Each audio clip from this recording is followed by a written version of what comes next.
there, I'm Selena, a teacher with 20 years of experience and a test prep expert with Study.com. I'm here to help you pass the FTCE Physical Education K-12 exam, test code 063.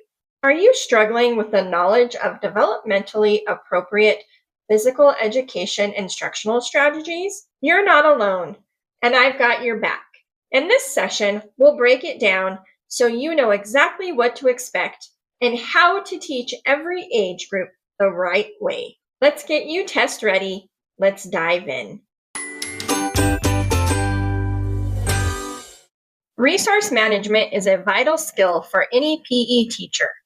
Which of the following most appropriately assists in resource management? A, designing a curriculum utilizing only the equipment available. B, attending meetings that only pertain to PE health or grade level. C, relying on the school custodian to manage space and equipment. Or D, delegating management responsibilities to leadership students. B, attending meetings that only pertain to PE health or grade level is incorrect. This is helpful for staying informed, but it doesn't actively manage or organize resources. C, relying on the school custodian to manage space and equipment is incorrect. The custodian can help, but it's the teacher's job to know what's available, what's safe, and how it's used. D, delegating management responsibilities to leadership students is incorrect. Students can assist, but they shouldn't be responsible for managing resources. The correct answer is A, designing a curriculum utilizing only the equipment available. This is the best strategy for managing resources because it focuses on using what's already in the PE closet. It helps avoid over-planning for equipment you don't have or can't get, making your lessons more practical and easier to implement. Instructional feedback is essential to growth for programs, teachers, and students.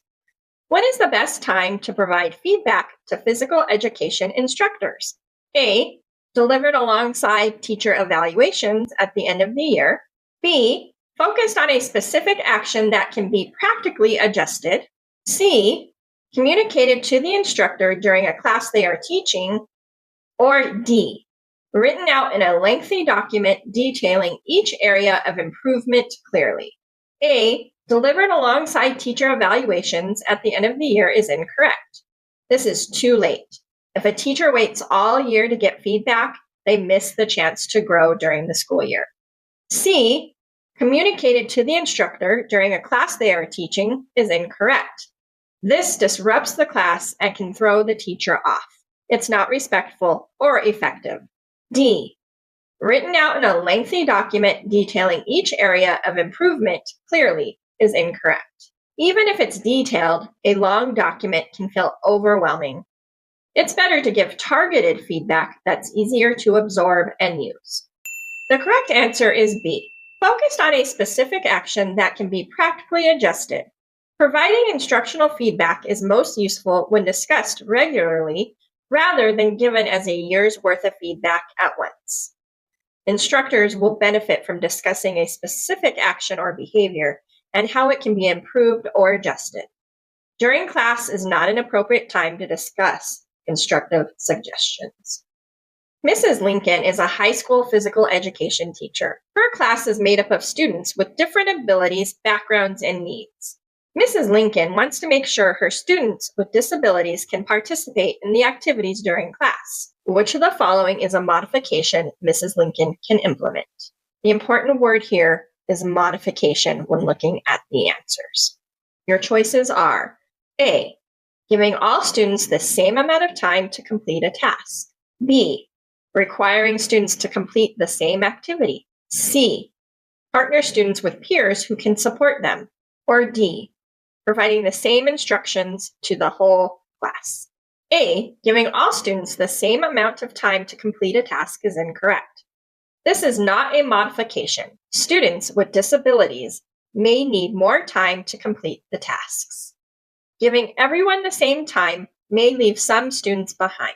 B, requiring students to complete the same activity. This is incorrect. This doesn't account for different needs or abilities.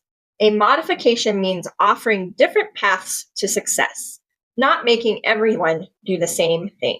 A modification means offering different paths to success, not making everyone do the same thing. D, providing the same instructions to the whole class. Students with disabilities often need adjusted instructions, visuals, or step-by-step support. One-size-fits-all directions won't meet everyone's needs. The correct answer is C. Partner students with peers who can support them. Modifications allow Mrs. Lincoln to change her curriculum and instruction to better support students with disabilities. Coach Knight is teaching individual tennis skills to his physical education students. He follows up by linking all the skills together until they are mastered. Which of the following practices is Coach Knight using? A, part method, B, progressive part method, C, whole method, or D, whole part method? A, part method is incorrect. This method also breaks the skills into parts, but the parts are practiced in isolation and not linked together during instruction. C, whole method, is incorrect. In the whole method, the skill is taught entirely from start to finish, with no breakdowns into parts. That's not what Coach Knight is doing. He's breaking it down first. D, whole part method. This method teaches the whole skill first, then focuses on individual parts that need improvement, and then goes back to the whole.